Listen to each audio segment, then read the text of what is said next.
आमर संस्कृति आमर संस्कार सर्वदा रहु आम सहित। भारतर महान ग्रंथ आउ काव्यगुड़िकर संपूर्ण संकलन सब्सक्राइब करंतु तिलक।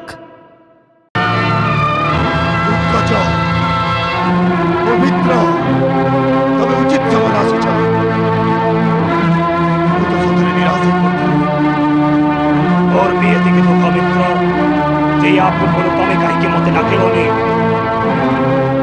आपण आखि को मो शरीर देखा जाऊनी किंतु तार अर्थ ये नुहे जे आपण मन भी मत भूली जा। क्षमा कर निज चिंतार प्रकृत तुमको भूली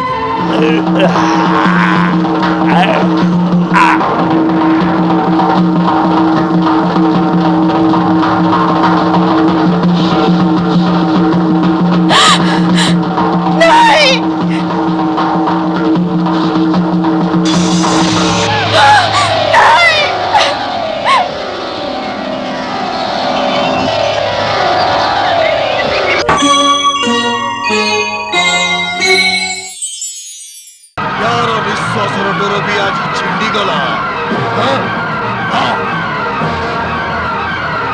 जनक जड़े बड़ी योद्धा, जनक बड़ी जड़े मायावी, समस्ते मिसी से कौन शिशुकर किसी भी टिके अनिष्ट कर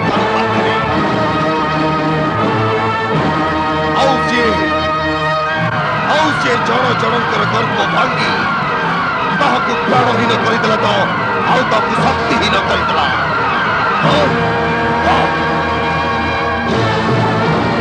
आज विशाल मेघकू ओ दरबार में पकई से जमी मत आह्वान करी जदि आउ कई बड़ पीर अच्छे तेरे ताकू पटा।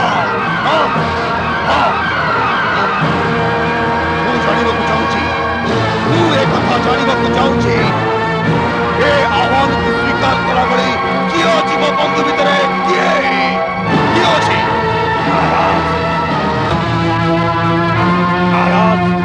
थाऊ थाऊ जदि आप विलासपूर्ण कथा कहती तेरे धिक्कार मोर और आपण मित्रता को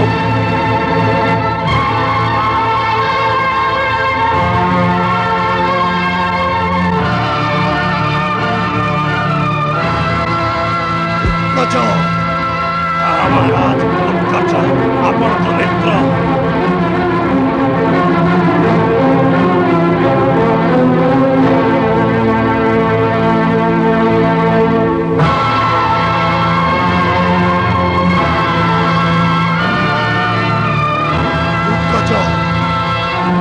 मित्र तमें उचित समय आसी और भी एतिके दुख मित्र जे आपको तमें कहीं मत डाकिलनि आपण आखि को मो शरीर देखा जाऊनी किंतु तार अर्थ ये नुहे जे आपण मन भी मत भूली जा। क्षमा कर निज चिंतार प्रकृत तुमको भूली किंतु मु भूली नी जे कंस भली परम प्रतापी योद्धा मत के मित्रर मान्यता देथिला।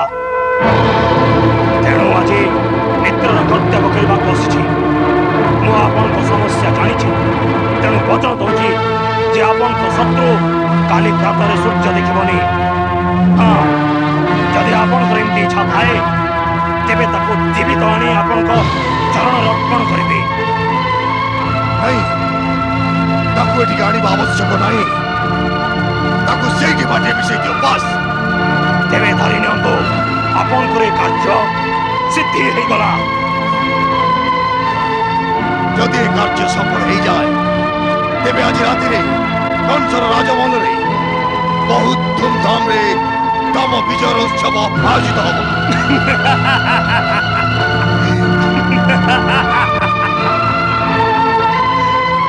ये जदि भली शब्द मो शब्दकोश नहीं मो दैत्यराज हिरण्यक पुत्र उत्कच समस्त सम्मुख प्रतिज्ञा करती जे आज सूर्यास्त पूर्व आपण शत्रु अंत करदेवी।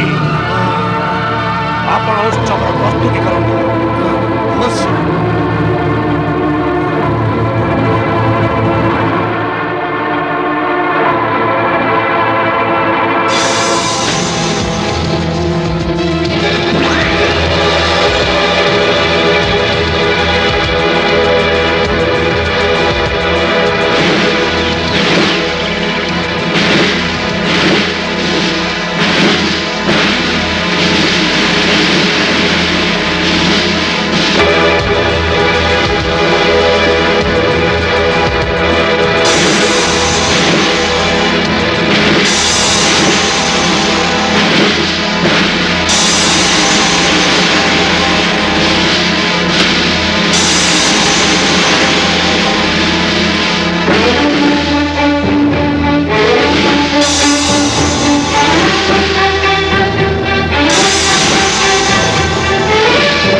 ଯଶୋଦା ଏସବୁ କଣ ହେଲା?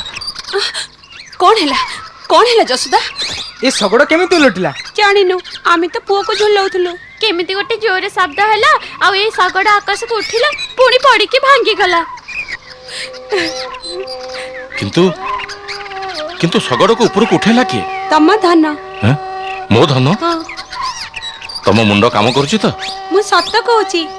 ମୁଁ ଏଇଆ ଦେଖିଲି ଯେ ପୁଅ ଗୋଡର ଆଙ୍ଗୁଠି ଲାଗିଲା ଆଉ ଏ ଶଗଡ଼ ଉପରକୁ ଉଠିଗଲା। କିନ୍ତୁ ଛୋଟ ପିଲାଟା ନିଜ ଆଙ୍ଗୁଠିରେ ଏତେ ବଡ଼ ଶଗଡ଼କୁ କେମିତି ଉଲ୍ଟେଇ ପାରିବ? ତୋର ଆଉ ମତିଭ୍ରମ ହେଇନି ତ? ନନ୍ଦରାଜ, ପୁତ୍ର ହାତରେ ଦାନ ଦକ୍ଷିଣା ଦିଅନ୍ତୁ।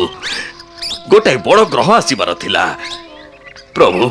ପ୍ରଭୁଙ୍କ କୃପାରୁ ଟଳିଗଲା। ଅବଶ୍ୟ ସେଥିପାଇଁ ତାକୁ କୁଦୃଷ୍ଟି ଲାଗି ଯାଇଛି। ତମେ ଠିକ କହୁଛ। ଏ 2 ମାସରେ କେତେ ଥର ୟାର ଜୀବନ ରକ୍ଷା ହେଲାଣି। ଆମେ କାଲି ହିଁ ଗୁରୁଦେବ ସାଣ୍ଡିଲ୍ୟଙ୍କ ପାଖକୁ ଯିବା ଆଉ ତାଙ୍କୁ ପଚାରିବା ଯେ ୟାର ଜନ୍ମ କୁଣ୍ଡଳୀରେ ଏମିତି କୋଉ ଗ୍ରହ ଅଛି ଯୋଉ କାରଣରୁ ୟା ଉପରେ ବାରମ୍ବାର ବିପଦ ଆସୁଛି।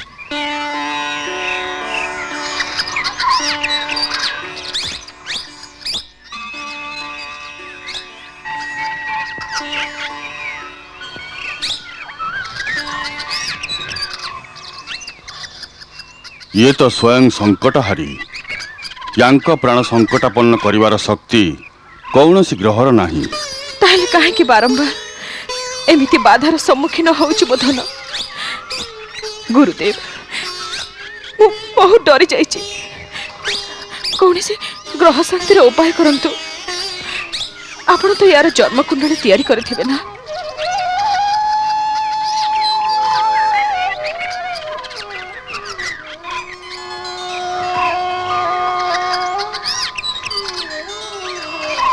देवी यशोदा, जी जन्म निये तार जन्म कुंडली तैयारी करा जाए, किंतु ये तो अजन्म अटंती। ये सेई जहांकर जन्म कुंडलीर ज्ञान विधाता को भी नहीं। माता, तमे यांकर विशालता यांकर शक्ति को चिन्ह पारिन। ये सेई जी आम समस्त आत्मार विद्यमान, जी पृथ्वीर प्रति कोणरे प्रतिबिंबित। गुरुदेव, एमिति कथा तो मु आगरु भी सुनिछि जे स्वयं भगवान आम समस्त आत्मार विराजमान। आ मनुष्य भगवान कर ही रूप। मु भी भगवान, आपण भी भगवान, आम धन भी भगवान। किंतु एमिति ज्ञान अज्ञानर कथा तो साधु महात्मा ही बुझी पारंती। हेले गोटे माँ हृदयर व्यथा ए सब दूर हुएनी। आपण आमर कुल गुरु, केवल आपण आमर सहारा, आपण ही आमर रक्षा करि पारंती। मोर विश्वास जे कौन से भूत प्रेतर छाया आम घर ऊपर पड़ी जो अघटन घटुची। जड़े दुखिनी मार प्रार्थना स्वीकार करंतु। आ मो धनर सुरक्षा पाई गोटे पूजा कर दियंतु।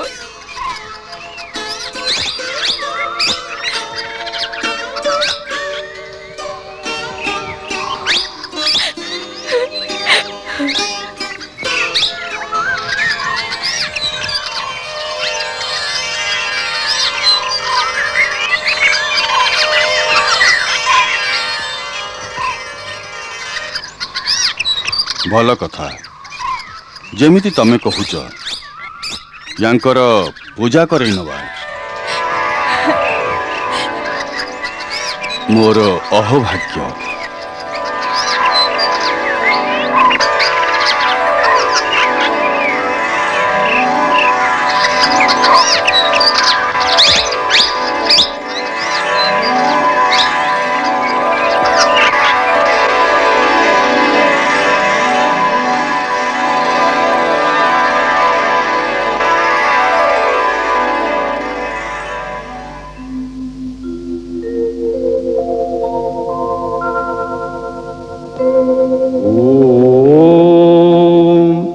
सहस्रशीर्षा पुरुषा सहस्राक्षा सहस्रपात् स भूमिग्वं विश्वतो वृत्वा अत्यतिष्ठद्दशाङ्गुलम् पुरुषे वेदं सर्वं यदभूतं यच्च भाव्यम् उतामृतत्वशेषानो यदन्नेनातिरोहति एतावानस्य महिमातो जायांश्च पूरुषाः पादोस्य विश्वभूतानि त्रिपादस्य अमृतं दिवि त्रिपादूर्ध्व उदेत् पुरुषाः पादोस्येहा भवत् पुनः तस्माद् विराड जायत विराजो अधिपुरुषः।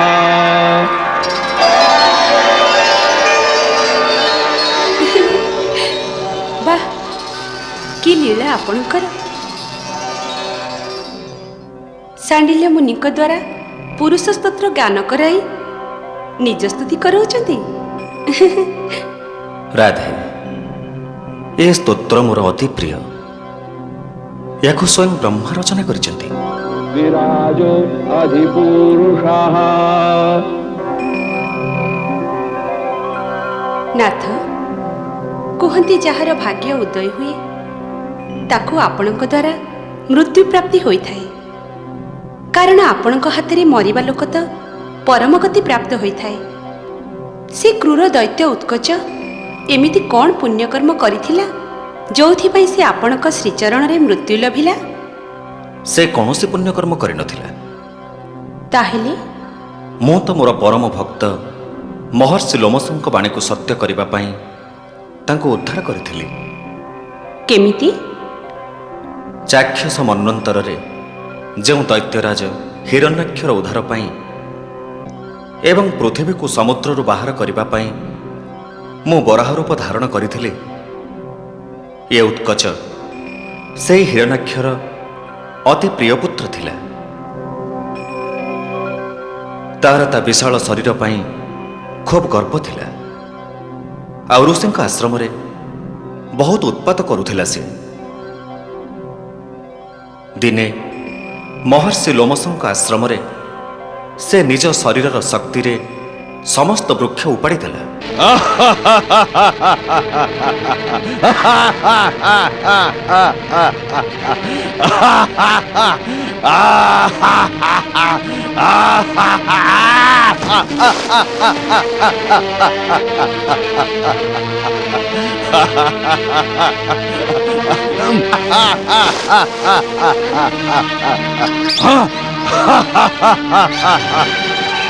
ऋषि तार व्यभिचार देखी क्रोधान्वित अभिशाप देले। हे दुर्मति, तोर तो शरीर पाई बहुत गर्व हो जाइछि। जा शरीर शून्य हो जा। निदेह भव दुर्मति।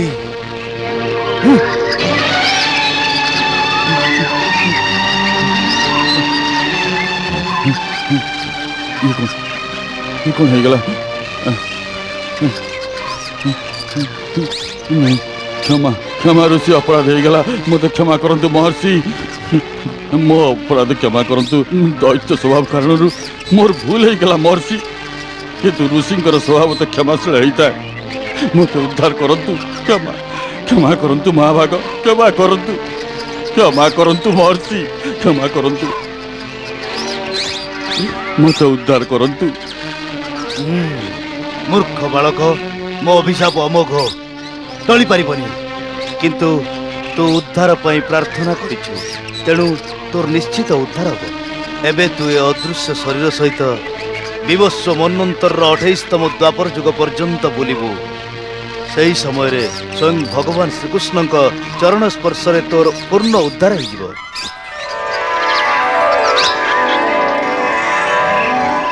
ରାଧେ, ମୋର ନିଜ ପ୍ରତି ଧ୍ୟାନ ରହୁ କି ନ ରହୁ, କିନ୍ତୁ ଜଣେ ଭକ୍ତର ବଚନ ମୁଁ କେବେ ଟାଳିପାରେନି। ତେଣୁ ଜଣେ ଭକ୍ତ ଦେଇଥିବା ବଚନ ତ ମୁଁ ପୂରା କରିଥାନ୍ତି ନା। ପ୍ରଭୁ, ଆପଣଙ୍କ ଲୀଳା ଆପଣ ହିଁ ଜାଣନ୍ତି।